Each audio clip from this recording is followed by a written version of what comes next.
जिल्हा परिषद निवडणुकीच्या अनुषंगाने पाहतोय आपण जाहीर सभा होत आहेत। आज राष्ट्रवादी काँग्रेस पक्षाची जाहीर सभा ही लिंगणूर गावामध्ये झालेली आहे। लिंगणूर गावच्या लोकांशी आपण संवाद साधणार आहोत। राष्ट्रवादीच्या माध्यमातून किंवा इतर कोणत्या पक्षाच्या माध्यमातून गावामध्ये किती विकास झालेला आहे, कुणी विकास केलेला आहे हे जाणून घेण्यासाठी आपण आज लिंगणूर गावामध्ये आलो। सभा संपल्यानंतर इथे एक ग्रामस्थ आहेत, या ग्रामस्थांच्याकडून आपण जाणून घेणार आहोत। काय सांगाल ताई? खूप मोठी सभा झाली, आपण पाहिली सभेला लोक पण खूप चांगले जमलेले होते आणि काय सांगाल आज शैलजाताई आणि प्रियंकाताईंनी जे आव्हान केलेलं आहे तुम्हाला मतदान करण्यासाठी, तर लिंगणूरकर कशा पद्धतीने प्रतिसाद देतील आणि याआधी या लोकांची काय कामं इथे झालेली आहेत का? मुश्रीफ साहेबांच्या मार्गदर्शनाखाली लिंगणूर गावामध्ये भरपूर विकास झालेला आहे आणि त्या विकासाचे आम्ही सगळेजण साक्षीदार आहोत, सर्वांना माहिती आहे। त्यांच्या मार्गदर्शनाखाली आपल्या शैलजाताई आणि आपल्या ह्या मिंचेकर वहिनी त्या जिल्हा परिषदेच्या निवडणुकीसाठी उभ्या आहेत। तर मला अशी खात्री आहे की लिंगणूरचा इतका विकास जो मुश्रीफ साहेबांनी केलेला आहे त्यांच्यावर आणि सतीश पाटील साहेबांवर विश्वास ठेवून लिंगणूर गाव त्यांना खरोखरच साथ देईल आणि आम्ही त्यांना निवडून आणण्याचा नक्की 100% प्रयत्न करू। शैलजाताई आणि आपल्या प्रियंका देसाई ताई याआधी पण भरपूर कामं केलेले आहेत आणि यापुढेही करतील हे आमचा विश्वास आहे। आणि शैलजाताई असू देत, कधीही ते आमचा फोन जाऊ देत त्यांनी कधीही नाही म्हणत नाहीत। कुठलीही कामं असू देत, आमच्या गावाबाबतीत असू देत, महिलांच्या बाबतीत असू देत किंवा आणि कोणतेही कामं असू देत, त्यांनी कधीच नाही म्हटले नाहीत आणि पुढाकार होऊन त्यांनी केलेले पण आहेत। महिलांच्या सबलीकरणासाठी म्हटलं तर त्यांनी भरपूर बचत गट तयार केलेले आहेत। त्यामध्ये लघु उद्योग असू देत, महिला प्रशिक्षण म्हणजे आता शिलाई काम असू देत, हे सगळे त्यांनी कामं केलेले आहेत, आमच्या गावात पण केलेले आहेत त्यांनी। त्यामुळे इथून पुढे पण करतील ते, हा माझा विश्वास आहे। लिंगणूर गावचे नागरिक सुद्धा इथे जमलेले आहेत, त्यांच्याशी आपण चर्चा करणार आहोत। काय सांगाल, लिंगणूर गावचा कायापालट खरंच मंत्री मुश्रीफ यांच्या सहकार्यातून सतीश पाटील असतील किंवा शैलजा त्यांनी केलेला आहे का? हो, केलेलं आहे तिने।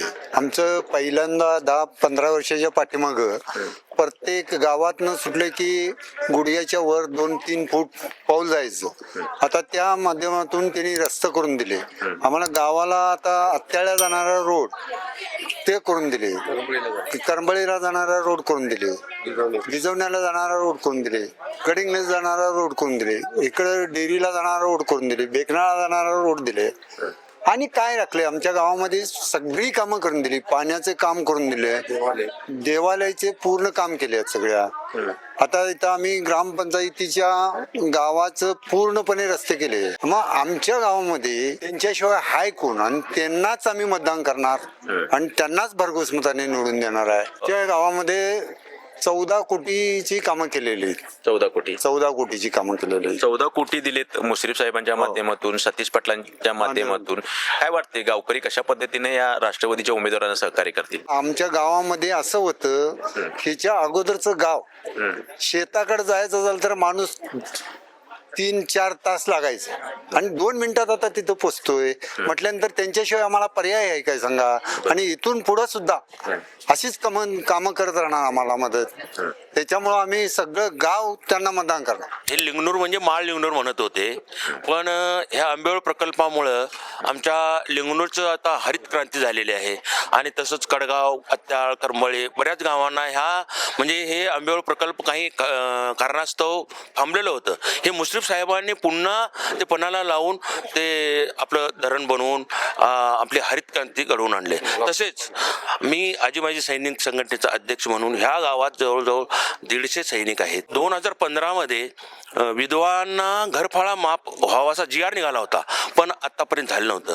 तर मुश्रीफ साहेबांनी पुरा आजी माजी फौजींना घरफाळा माफ करून टाकला। तर हा पुरा महाराष्ट्राची एक म्हणजे मोठं त्यांनी काम केलं आणि नुसतं आश्वासन दिलं आणि गेलं अशातला भाग नाही। जे साहेब बोलतात ते करून दाखवतात आणि ते झालेलं आहे आणि म्हणून लोक त्यांच्या पाठीशी उभं राहून आत्ता तरी हे नवीन जे उमेदवार राहिलेले आहेत आणि ह्या पण हुशार विद्यमान आहेत, म्हणून ह्यांनाच निवडून द्यायचं आम्ही ह्या लिंगणूर गावचा पण केलेला आहे आणि निवडून येणार। गेली 58 वर्षे प्रलंबित असणारा भूखंडाचा प्रश्न माननीय सतीश पाटील साहेब आणि मुश्रीफ साहेब यांच्या सहकार्यातून महाराष्ट्र शासनाचं नाव निघून भूखंडधारकाचे नाव लागून त्यांना पत्रक दिलेले आहेत, त्यामुळं लोकांचं समाधान पसरलेलं आहे. लिंगनूर गावामध्ये आज राष्ट्रवादीची जाहीर सभा होती. जाहीर सभेनंतर आपण पाहतोय गावकऱ्यांचा खूप चांगला प्रतिसाद येथे राष्ट्रवादीला मिळत असल्याचं आपल्याला यांच्या बोलण्यातून दिसत आहे. 15 वर्षापूर्वीचं जर गाव पाहिलं तर खूप वेगळं होतं आणि आता जर पाहिलं तर खूप डेव्हलप झालेलं गाव पाहायला मिळते. चारही बाजूला रस्ते हे राष्ट्रवादीच्या माध्यमातून झालेले आहेत, त्यामुळे दळणवळणाची सुधारणा झाली असल्या कारणाने लिंगनूरचा आर्थिक स्रोत उंचावत असून